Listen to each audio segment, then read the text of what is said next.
In 1947, you could board an LNER train to Harwich, hop onto the ferry, disembark at Hoek van Holland, and board another LNER train. How was that possible? Well, the answer can be found at the National Railway Museum at York.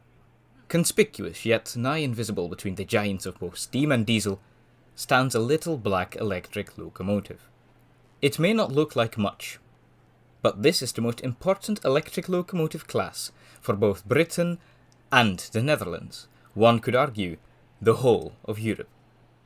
This is the Class Electric Mixed Traffic 1, or EM1 for short. Although he is known as a steam engineer, the EM1s were designed by Nigel Gresley. They were actually his last ever design to enter traffic before he passed away. Or well, one of the EM1s was anyway. The first member, number 6107, was resplendent in full London North Eastern Railway apple green, or builder's blade smack dab in the middle of the front end. A curious design feature of the new locomotive, as it would be for the entire class, was the buffer beam and draw gear being mounted on the bogie, like a giant model train. Paired with the bogies being linked together via a rod under the superstructure of the body, this was to facilitate better riding qualities at high speeds. The irony there was that it had the adverse effect, though 6107 was hardly meant as a speedster. What she was meant for is where the first problem arose with the locomotive. 6107 was designed to run over the challenging Sheffield Wath to Manchester line, known for the constant climb on either side of an arduous 2-mile-long tunnel near the remote settlement at Woodhead. But that route, dubbed the Woodhead Line after the tunnel, had not yet been electrified when the yet unclassified EM1 was built in 1941, and the only section of the LNER system to have been electrified to any substantial degree were the former Great Eastern Railway lines, but electrification of that whole system was hamstrung due to the Second World War.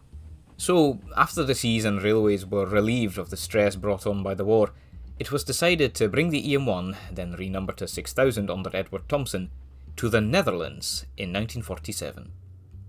Outwardly, that seems a bit of a random choice, but the reason they chose to run number 6000 in the Netherlands can be boiled down to three main points. 1. The Netherlands had commenced running electric trains in 1908, with practically all major lines electrified by the late 1940s. In fact, the Netherlands was the first European country to fully electrify their main lines. 2. The Nederlandse Spoorwegen, or NS, ran on 1500 volts DC, the same voltage to be used on the Woodhead route. And 3. There already was the ferry connection between Harwich and Hoek van Holland, so facilities were mostly all accounted for. But there was another benefit for the NS. Remember when I mentioned that the NS was the first national railway company to have fully electrified in Europe? See, by 1947, NS was still waiting for their own delivery of electric locomotives.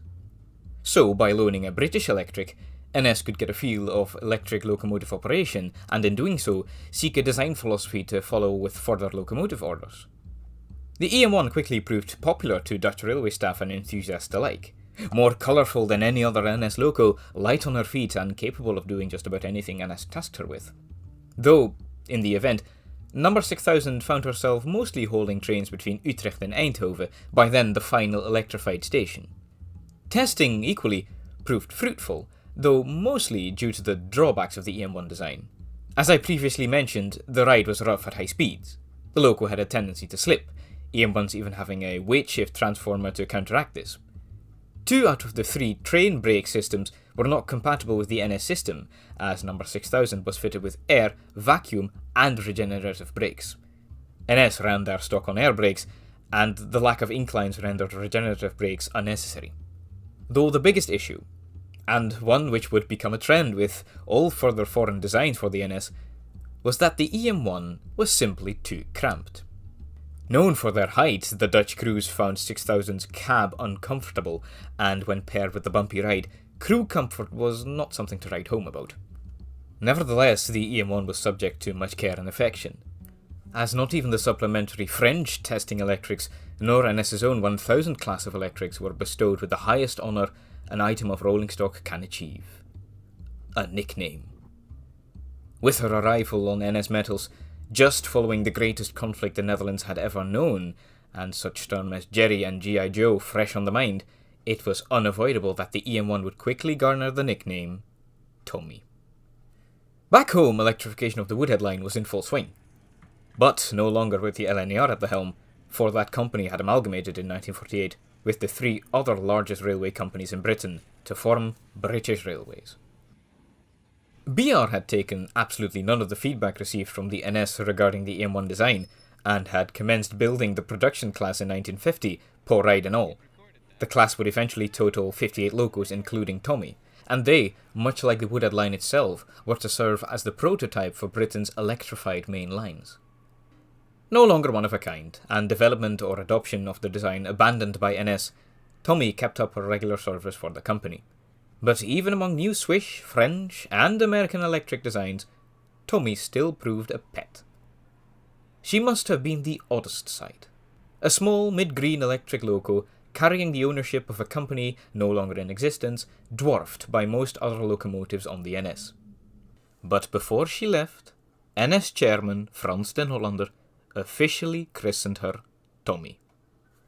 Subscript on her name badge read, "So named by the drivers of the Netherlands State Railway, to whom this locomotive was loaned, 1947 to 1952. Tommy no longer exists. She was scrapped in 1972. The legacy of Nigel Gresley's electric locomotive on NS metals can be found in the passenger development of the EM1 design, the EM2, which were sold to the NS in 1969. The EM1 in the National Railway Museum, British Railways number 26020, hold the inaugural train through the new Woodhead Tunnel specifically dug for the electrified lines in the 1950s. And although some might have preferred Tommy to have been selected by the National Collection, her sister loco nonetheless deserves her own spot in history. Though, a part of Tommy still lives on in the Netherlands. In the Spoorweg Museum in Utrecht, conspicuous yet nigh invisible between giants of both steam and electric, stands a badge. It reads, Tommy, so named by drivers of the Netherlands State Railways, to whom this locomotive was loaned, 1947 to 1952.